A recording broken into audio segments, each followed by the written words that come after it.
Well, Singapore continues to face security threats from both homegrown radicalized individuals as well as foreign terrorists who continue to see the country as a prize target.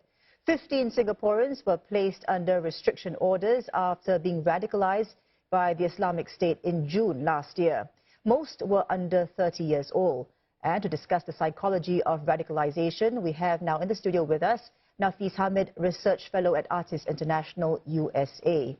Nafees, welcome to the show. Now, in your research, Nafees, have you found a common thread among those being radicalized? Well, the lack of a common thread is exactly what's so worrying.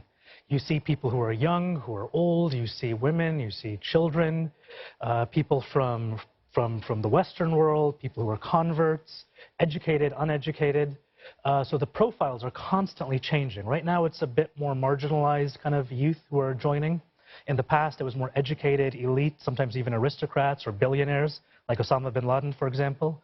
But usually what you find is, especially right now, people who have a sense of social injustice, personal grievances, living on the margins of society, who are a little bit lost in their life. They may be in a transition stage. There's a cognitive opening, meaning they're looking for something more meaningful than what's currently available to them. And if they come in contact with a recruiter at that particular moment, or a friend starts getting radicalized around them, that's when they can get pulled into one of these networks. Actually, when you talk about these recruiters, are there times when they themselves might not even know that they're being radicalized? The individuals, I think they probably, it depends. So I would say in Western world, in Europe where I do a lot of my research, people usually are aware right up front who this person is and what they're getting involved with. When you look at countries like Morocco or Pakistan, it's a slightly different dynamic. Oftentimes it's people who are a little bit down and out in their life. They don't have a job. They feel a little emasculated because they can't take care of their family. These are young men.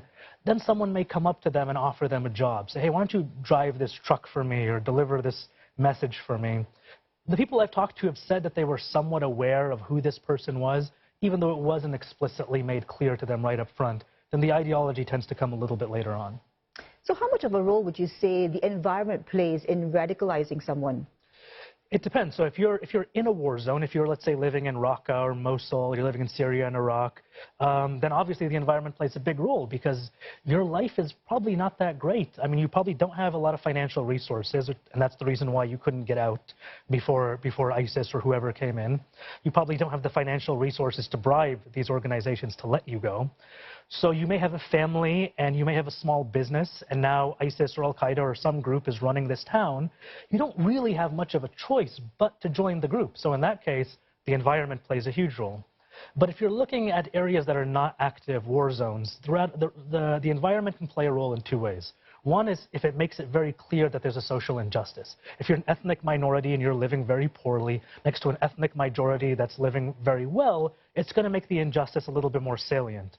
Another way is that the environment can increase what's called the bystander effect, meaning friends and family or people in general who may be aware that radicalization is going on won't say or do anything. And that's because if certain areas are so rampant with crime, graffiti, broken windows, drug dealers everywhere, people aren't really noticing the subtle signs of radicalization taking place because they've sort of habituated to a level of nefarious activity happening in their midst. And that increases the bystander effect, which creates an opportunity for radical networks to propagate. So Nafees, aside from whatever you've told us so far, what other interesting findings have you come across in your research? I would say that people who are radicalized, they can come from any different kind of background. But the most important thing, the biggest vector of influence that we have over someone, the best way to stop someone is not even through policing or intelligence. It's going to be friends and family members.